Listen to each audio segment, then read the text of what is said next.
नमस्कार दोस्तों। तो स्वागत है आपका पीएससी विद मनीषा में। मैं आज आपके लिए लेकर आई हूँ एमपीपीएससी की एक नई वैकेंसी जो कि है असिस्टेंट रजिस्ट्रार की। तो आइए इसे हम देख लेते हैं। ये वाली वैकेंसी है सहायक कुल सचिव की और ये 2025 का है, लेकिन ये आई अभी है। परीक्षा की तिथि पहले ही बता, ये जो नोटिफिकेशन आया है 31/12/2025 को। और परीक्षा की तिथि, परीक्षा होने वाली है आपकी 17 मई को। कब होने वाली है? 17 मई को। और आवेदन करने के लिए जो अंतिम तिथि हमारी दे रखी है 5/3/2026 से है। बता दूं आपको कि इसके जो इसके जो फॉर्म है वो 6 फरवरी से भराने शुरू हो गए हैं। ठीक है। अब हम आगे इसको देख लेते हैं कि इसमें आवश्यक आवेदन पत्र भरने के संबंधित आवश्यक कुछ निर्देश दिए गए। क्या-क्या निर्देश दिए गए?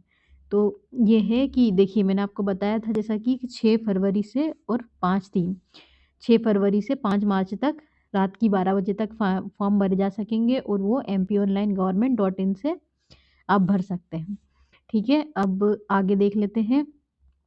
आगे वही वाली बात वापस से बता रखी है। अगर आपको विलंब हुआ भरने में तो 3000 एक्स्ट्रा शुल्क लगेगा, और अगर उसके बाद भी हुआ तो ऑनलाइन आवेदन का विलंब शुल्क 25,000 लगेगा। ठीक है। तो फिर और त्रुटि सुधार के लिए 50 रुपये लगेंगे। ठीक है। ठीक है, चलते हैं। अब ये तो कोई ऐसी कोई बात है नहीं, लेकिन यह है कि आपकी उम्र 1 जनवरी 2026 तक 21 साल की हो जानी चाहिए। ठीक है। तो आप ये फॉर्म भर सकते हो।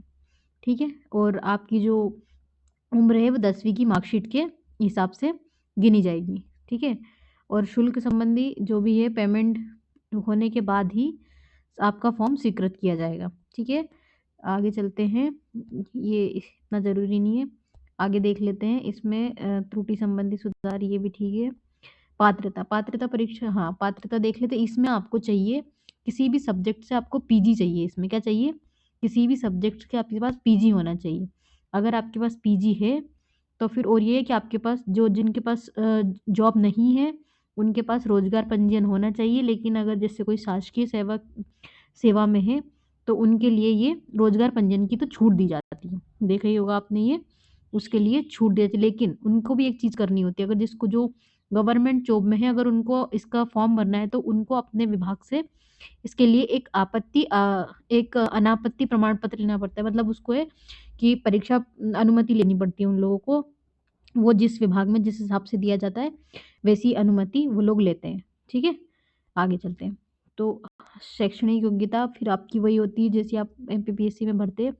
मूल स्थानीय निवासी, आयु, जाति, दिव्यांगता, भूतपूर्व सैनिक जो जो हम भरते आ रहे हैं वही होगी। परीक्षा केंद्र, हाँ, परीक्षा केंद्र आपके जिले नहीं होंगे, इसमें इन्होंने दे रखा है इंदौर, भोपाल, जबलपुर, ग्वालियर।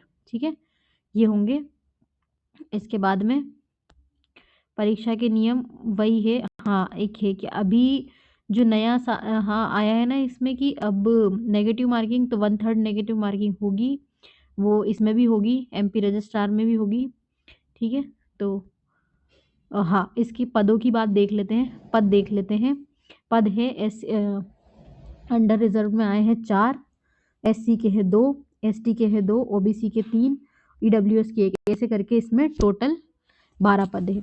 और महिलाओं के लिए जो सीट आरक्षित है सबके लिए एक एक है, लेकिन ईडब्ल्यूएस में महिलाओं के लिए कोई सीट नहीं है। देखिए, अब आप ऐसा सोच रहे होंगे कि सीट इतनी कम है, और देखिए पोस्ट बहुत बड़ी है इसलिए इसकी सीटें कम है।